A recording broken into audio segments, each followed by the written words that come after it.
নমস্কার বন্ধুরা, সবাই কেমন আছেন?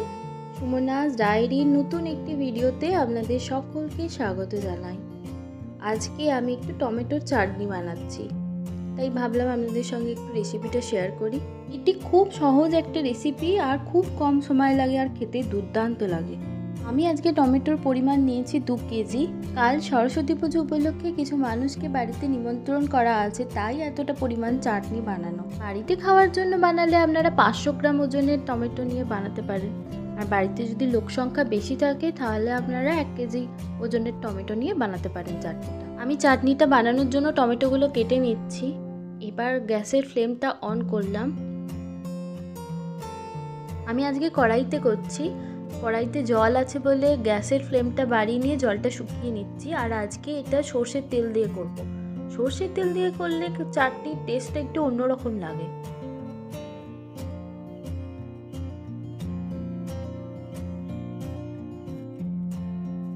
এবার তেলটা গরম হয়ে এসছে, আমি দিয়ে দিচ্ছি 5 ফোড়ন।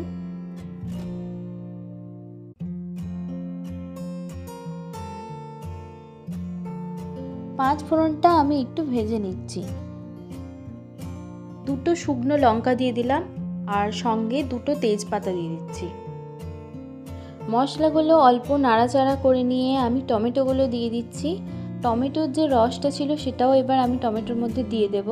এখানে আপনাদের একটা ছোট্ট টিপস দিয়ে রাখি, মশলাগুলোকে বেশি ভেজে নেবেন না, কারণ মশলাগুলো বেশি ভাজলে পুড়ে যাবে, তো চাটনির টেস্টটা নষ্ট করে দেবে। এরপরে আমি হলুদ দিয়ে নেব। হলুদ আমি দিচ্ছি 1.5 চামচ মতো, ছোট চামচে। আমি এখনো নুন দিইনি, এটা হচ্ছে টমেটোর রসটা। নুনটা একটু পরে দেবো, আর নুনটা দেওয়ার জন্য টমেটোগুলো তাড়াতাড়ি সিদ্ধ হয়ে যায়। এবার আমি নুন দিয়ে নিচ্ছি, আপনারা পরিমাণ মতো নুনটা দেবেন।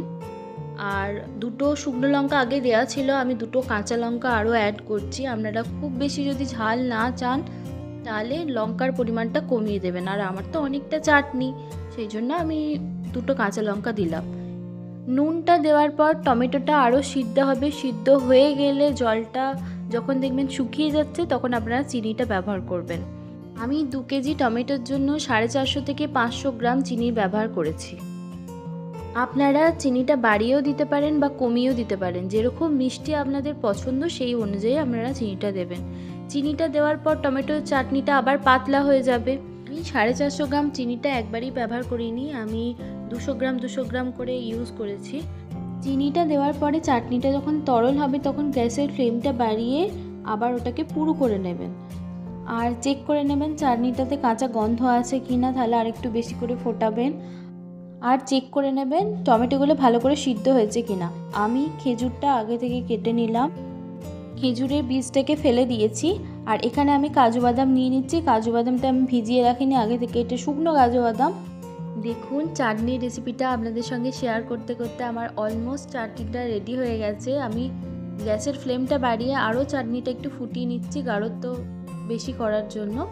তো আমি যে কাজু বাদামগুলো কেটে রেখেছিলাম ওটা দিয়ে দিলাম, কিশমিশটা দিয়ে দিলাম। কিশমিশটা আমি আগে থেকে ভিজিয়ে রাখিনি, কাজু বাদামটাও আমার আগে থেকে ভিজানো নয়। 2টো ভালো করে মিক্সড করে নিয়েছি।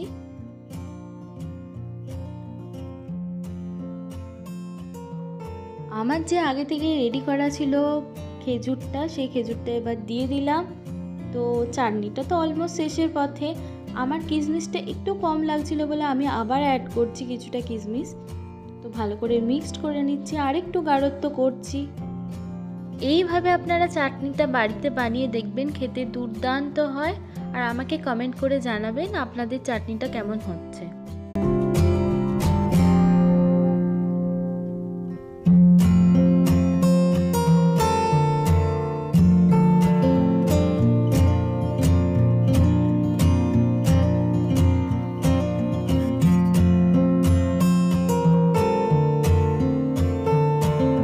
আমি এখানে পাতিলেবুর রস ইউজ করেছি। তো একটা লেবুকে 2টো অংশে ভাগ করে একটা ভাগ পুরো চাটনিটার মধ্যে দিয়ে ভালো করে নাড়াচাড়া করে নিয়েছিলাম।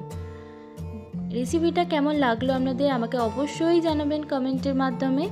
ভালো লেগে থাকলে একটা লাইক করে দেবেন, চ্যানেলটাকে সাবস্ক্রাইব করে আমার পাশে থাকবেন। দেখা হচ্ছে নতুন আবার কোনো একটা ভিডিওতে। ততক্ষণ আপনারা সুস্থ থাকুন, ভালো থাকুন, হ্যাপি হ্যাপি থাকুন।